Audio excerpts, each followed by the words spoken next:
was my adopted grandmother, as you heard from my mother and my sister.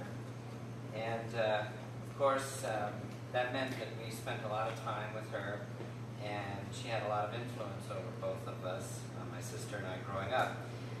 When I moved to Tucson, because of my interest in poetry that she had instilled, I started a poetry reading thing much like this.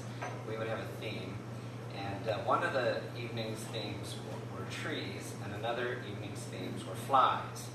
And both of those themes I chose because of two of my favorite poems that Donnafred wrote, and I'm going to read those to you now. And the first one is called Two Trees out of Hold Me Earth by Donnafred.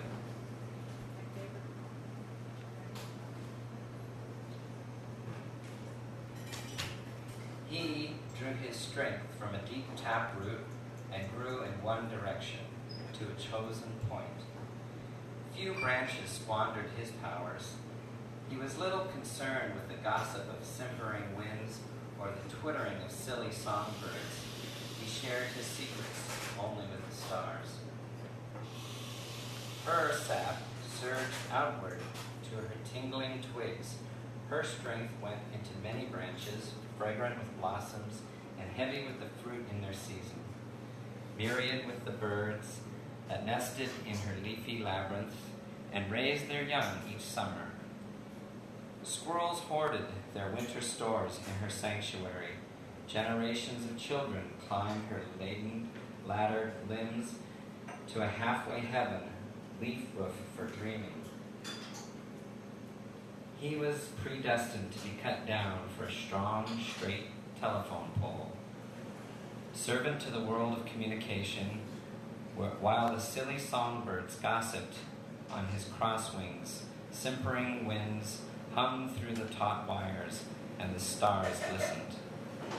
She stood for many years, slowly dying of insect rays, fungus diseases, the aging years, her hollow trunk, still a home to squirrels and crows and noisy flickers. She was finally blown down in a summer storm, her skeleton fit only for firewood. And who shall say which one fulfilled a worthier destiny?